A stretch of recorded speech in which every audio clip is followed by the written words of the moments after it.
Pembahasan di pagi hari ini kita akan membahas satu Nabi Arab, Hud alaihi salam. Hud alaihi salatu wassalam banyak dicantumkan kisahnya di dalam Al-Quran. Bahkan namanya disebut 7 kali dalam Al-Quran. Dan juga tempat tinggalnya Al-Ahqaf juga dijadikan nama surat dalam Al-Quran. Jadi Hud juga nama surat, Al-Ahqaf juga nama surat. Artinya dengan mempelajari kisah-kisah para nabi, kita lebih paham lagi tentang nama-nama surat dalam Al-Quranul Karim. Ma'asyiral muslimin yang dimuliakan Allah subhanahu wa ta'ala. Ad. Kaum Ad ini disebutkan dalam Al-Quranul Karim, di mana Allah subhanahu wa ta'ala memberikan banyak kelebihan kepada kaum Ad. Di antaranya, kaum Ad ini diberikan nikmat oleh Allah subhanahu wa ta'ala, orangnya kuat-kuat. Bahkan Allah mengatakan, zadahum bastah. Allah subhanahu wa ta'ala berikan badan yang besar-besar. Ya, karena jarak mereka dengan Adam alaihi salatu wassalam tidak jauh. Sementara Adam alaihi salatu wassalam, sebagaimana hadis yang sahih, memiliki postur tubuh yang tinggi 60 hasta dan lebar 7 hasta. Kemudian umatnya semakin berkurang dan semakin berkurang. Lah karena kaum Ad ini juga masih dekat jaraknya dengan Adam alaihi salatu wassalam, jadi tubuh mereka masih besar. Memiliki kekuatan yang luar biasa. Sehingga mereka sombong dengan kekuatan yang Allah anugerahkan kepada mereka. Kemudian juga Allah subhanahu wa ta'ala memberikan kecerdasan kepada mereka. Mereka tinggal di tenda-tenda yang sangat-sangat besar. Kemudian kebiasaan mereka adalah memahat gunung, membuat istana-istana di bukit-bukit. Bukan untuk ditinggali, tidak. Hanya kesenangan mereka memahat bukit, membuat rumah megah, istana megah dalam bukit-bukit itu, hanya untuk mainan mereka saja. Mereka hanya tidur mungkin seminggu sekali, sebulan sekali, lebihnya mereka hidup di tenda-tenda. Jadi mereka hanya main-main. Tapi itu menunjukkan bahwa kecerdasan mereka mampu membuat istana dari gunung. Kemudian juga Allah subhanahu wa ta'ala anugerahkan kepada mereka dengan berbagai macam peternakan, pertanian. Karena mereka hidup dari zuru pertanian. Kebun-kebun yang rindang, mata-mata air yang luar biasa. Dan itu nikmat Allah subhanahu wa ta'ala yang Allah anugerahkan secara ekonomi kepada mereka luar biasa. Akan tetapi, kaum yang diberikan oleh Allah subhanahu wa ta'ala kelebihan rizki, kelebihan kekuatan, dan mampu menguasai jazirah Arab, menyerang kabilah-kabilah kecil, sehingga akhirnya kekuasaan mereka semakin besar. Rupanya itu tidak menjadikan mereka bersyukur kepada Allah subhanahu wa ta'ala, yang ada justru mereka kemudian kembali menyembah berhala. Dan ada yang mengatakan, sebagaimana disebutkan oleh Ibnu Ishaq, bahwa mereka menyembah berhala 3 berhala. Berhala yang pertama namanya Sada, berhala yang kedua namanya Somud, dan berhala yang ketiga namanya Al-Haba. 3 berhala yang diagungkan oleh kaum Ad ini. Dan kaum Ad ini hidup di Ahqaf. Ahqaf itu terletak di antara Hadraul Maut dan Oman, di Yaman. Sementara Ahqaf sendiri adalah gunung yang terbuat dari pasir. Mereka tinggal di situ. Kemudian mulai menyebar kemana-mana karena mereka adalah kabilah-kabilah yang sangat bengis. Wa idza batastum jabbarin, apabila mereka menyerang seseorang itu, maka mereka menyerang dengan sangat bengis sehingga banyak kabilah-kabilah kecil kemudian dikuasai oleh mereka. Dan itu menambahkan kekayaan bagi mereka. Tapi sekali lagi mereka kufur kepada Allah subhanahu wa ta'ala. Lah ketika kemudian mereka mulai banyak menyembah berhala-berhala, menyekutukan Allah Subhanahu wa taala. Di sinilah Allah Subhanahu wa taala utus kepada mereka saudara mereka, Hud alaihi salatu wassalam. Siapa Hud? Ada yang mengatakan bahwa Hud, sebagaimana dijelaskan oleh ahli sejarah, nasabnya sampai kepada Sam, putra Nuh alaihi salatu wassalam, dan dia termasuk nabi yang kemudian diutus kepada umat yang belakangan disebut Al-Arabu Al-Ba'idah. Artinya Al-Arabul Ba'idah ini Arab yang sudah musnah. Sudah tidak tersisa lagi mereka. Ya, seperti kaum Ad, kaum Thamud dan yang sejenisnya.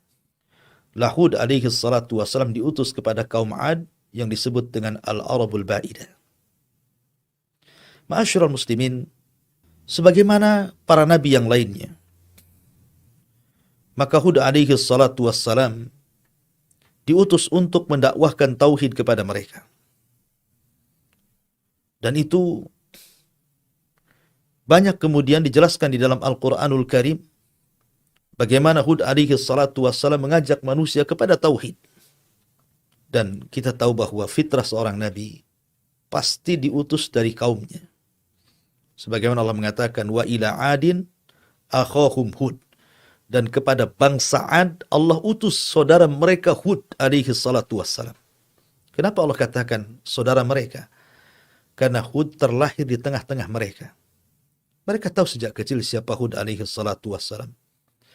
Mereka paham siapa Nabi Allah Hud alaihi salatu wassalam. Makanya kemudian Allah subhanahu wa ta'ala katakan, akhahum, saudara mereka. Artinya Allah sudah persiapkan bahwa Hud akan menjadi seorang nabi. Maka dijaga akhlaknya, dijaga lisannya, supaya tidak ada cacat bahwa dia ada seorang nabi. Tapi fitrah seorang nabi juga sama dengan nabi sebelum dan sesudahnya. Banyak tantangan, banyak perjuangan, banyak ancaman, dan begitulah suasana dakwah dimanapun sejak zaman Nabi SAW sampai hari ini. Pasti akan ada tantangan, rintangan, ancaman, dan begitulah tujuan syaitan ketika melihat dakwah ini berkembang, maka syaitan akan berusaha untuk menutupnya dengan berbagai macam upaya. Ma'asyiral muslimin yang dimuliakan Allah Subhanahu wa taala. Hud alaihi salatu wassalam ketika berusaha mendakwahi kaumnya, maka para pembesar Ad ini datang kepada Hud dan mengatakan, qalal mala'ul ladzina kafaru min qaumihi. Berkata para pembesar orang-orang kafir dari kaumnya Hud alaihi salatu wassalam, inna lanaraka fi safahatin wa inna lanadhunnuka minal kadhibin. Wahai Hud, sesungguhnya kami benar-benar memandang kamu dalam keadaan kurang akal. Kau ini gila. Dan sungguh kami juga menganggap engkau ini adalah seorang pendusta. Subhanallah. Sunnatul dakwah. Ketika orang berdakwah menyampaikan kebenaran, pasti akan dituduh dua perkara ini. Pertama, dianggap kurang akal. Dianggap gila. Yang kedua, dianggap pendusta. Lihat Nabi SAW. Bagaimana Nabi SAW dikatakan penyihir, dikatakan gila, dikatakan pemecah belah, dikatakan dukun paranormal, tukang tenun, dan yang sejenisnya. Itulah laqab-laqab yang kemudian diberikan kepada para nabi dan rasul dan kepada siapapun yang mendakwahkan dakwahnya para nabi dan rasul. Tidak lepas daripada tuduhan ini. Tuduhan bahwa kita ini disebut radikal, disebut keras, dan begitu seterusnya, supaya orang lari dari kita. Ya. Tetapi Hud alaihi salatu wassalam ini orang yang lembut. Dia tidak membantah dengan cara keras, tidak mencaci dan memaki balik. Justru dia mengatakan, qala ya qaumi laisa bi safaha walakinni rasulun min rabbil alamin. Wahai kaumku, aku ini tidak kekurangan akal, sama sekali akalku sehat. Aku tidak gila. Sama sekali aku waras. Tetapi aku ini utusan dari Allah Subhanahu wa taala, Rabb semesta alam. Uballigukum risalati Rabbi wa ana lakum nasihun amin. Saya hanya menyampaikan risalah Allah kepada kalian karena saya ini hanya pemberi nasihat yang terpercaya, yang jujur, yang amanah. Ma'asyiral muslimin yang dimuliakan Allah Azza wa Jalla. Bahkan dalam ayat yang lain, Hud mengatakan, inni lakum rasulun amin, fattaqullaha wa ati'un, wa ma as'alukum alaihi min ajrin in ajriya illa 'ala Allah. Sesungguhnya aku adalah rasul yang dapat dipercaya bagi kalian. Oleh karena itulah bertakwalah kalian kepada Allah dan taatilah aku. Akan tapi apa yang terjadi? Kaum Ad adalah kaum yang sangat keras kepala, yang tidak pernah bersyukur akan nikmat Allah Subhanahu wa taala. Ketika Hud mengatakan, saya datang kepada kalian menjadi seorang nabi, penasehat yang terpercaya, mengajak kalian ke dalam tauhid kepada Allah Subhanahu wa taala. Justru kaumnya mengatakan, ya Hud, ma ji'tana bi bayyinatin wa ma nahnu bitariki alihatina. An qaulika wa ma nahnu laka bimu'minin innaqula illa taraka ba'du alihatina bisu. Subhanallah. Wahai Hud, kamu tidak mendatangkan kepada kami satu bukti yang nyata. Dan kami sekali-kali tidak akan meninggalkan sesembahan-sembahan kami karena perkataanmu itu. Dan kami sekali-kali tidak akan mempercayai kamu karena kami tidak mengatakan melainkan bahwa sebagian sesembahan kami telah menimpakan penyakit gila kepadamu. Subhanallah. Bagaimana kaumnya mengatakan bahwa mungkin bahasa kita karena engkau sudah terus mengejek kami karena sesembahan-sembahan kami atau karena peribadatan kami mengikuti nenek-nenek moyang kami. Sekarang rasakan wahai Hud, Tuhan-Tuhan kami sudah memberikan penyakit gila kepadamu. Na'udzubillah. Ma'asyiral muslimin yang dimuliakan Allah Subhanahu wa taala. Tapi Hud terus mengingatkan mereka. Mengingatkan mereka dengan cara targhib. Targhib itu memberi kabar gembira. Sebagaimana Allah Subhanahu wa taala mengatakan, wattaqul ladzi amaddakum bima ta'malun, amaddakum bi an'amin wa banin wa jannati wa uyun. Kata Hud, bertakwalah kalian kepada Allah. Kalau kalian mau bertakwa, mau mengikuti agamaku, mau meninggalkan Tuhan-Tuhan kalian, kata Hud, dan kalian mau bertobat kepada Allah Subhanahu wa taala, maka Allah akan anugerahkan kepada kalian amaddakum bi an'amin wa banin. Tentu kalian akan diberikan banyak keturunan, banyak hewan-hewan ternak, dan juga wa jannati wa uyun, kebun-kebun yang indah dan mata air yang akan mengalir, yang senantiasa akan bermanfaat untuk kalian. Dijanjikan oleh Hud. Artinya kalau kalian wahai bangsa Ad mau meninggalkan Tuhan kalian, mengikuti dakwahku, mentauhidkan Allah Azza wa Jalla, maka Allah akan tambah banyak rizki kepada kalian. Binatang ternak, anak-anak, pohon-pohon, tumbuh-tumbuhan, hutan-hutan, kebun-kebun, bahkan mata air, sumber-sumber, sungai-sungai, lautan dan begitu seterusnya. Akan tapi apa yang terjadi? Mereka diingatkan pun tidak mau kembali kepada Allah Subhanahu wa taala.